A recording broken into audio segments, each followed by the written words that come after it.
I only have 2 days to figure out what game I'm going to make for the Jump Ship Game Jam. So far, there are only 19 entries, so I have a 100% chance of getting in the top 30. It would be cool to make it in the top 30 because then Barji and PolyMars will showcase the game on their channels. But I'm not going for the top 30, I'm going for the #1 spot. I'm going to be doing something that no other developer thought to do for this game jam, and that is to use Scratch.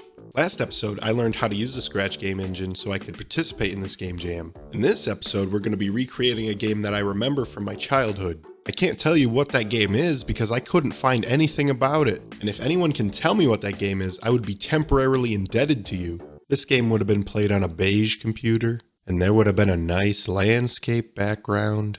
And Clippy was still around. But anyway, the game, you go around a maze and people keep stopping you and asking you arithmetic questions. And I remember the music's an old MIDI track of Four Seasons by Vivaldi, and it kind of goes like... And what I'm showing off right now is actually a Scratch project by Risen, but I'm not going to steal this game, and I don't think I have enough time to make a 3D game myself, so I'm going to make it top down like the first Legend of Zelda game. One make a game later.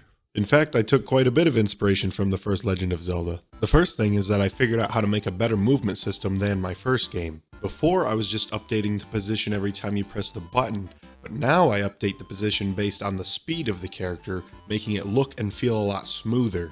Every single object in the game has to live within the screen space. That means that the only doors that I can have in the game are the ones that are on the screen. So to solve that problem, I actually only have 4 doors. And I evaluate whether the door should be visible depending on the hero's coordinates. Each room has an X and Y coordinate. If I move down, I add 1 to Y. If I move right, I add 1 to X. And every time the hero enters a room, the door evaluates whether it should be showing or not. And every time you enter a room, it asks you a math problem. And if you guess it wrong, you lose a heart. If you have trouble multiplying numbers between 1 and 10, then you might see this screen. And to make the maze harder, I added a key that you need to collect before you can win the game. And since all the rooms kind of look the same, I added some guys with vague hints. I also think they help you remember where you are, because if you see them again, you know you went the wrong way.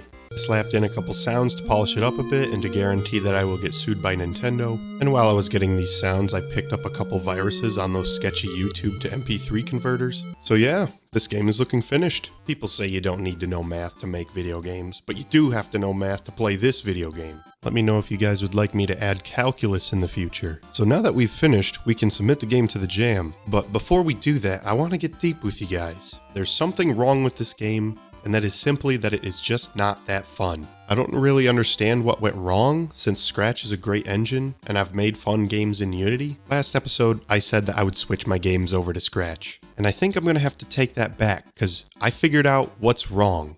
Guys, it's me. I am a moron.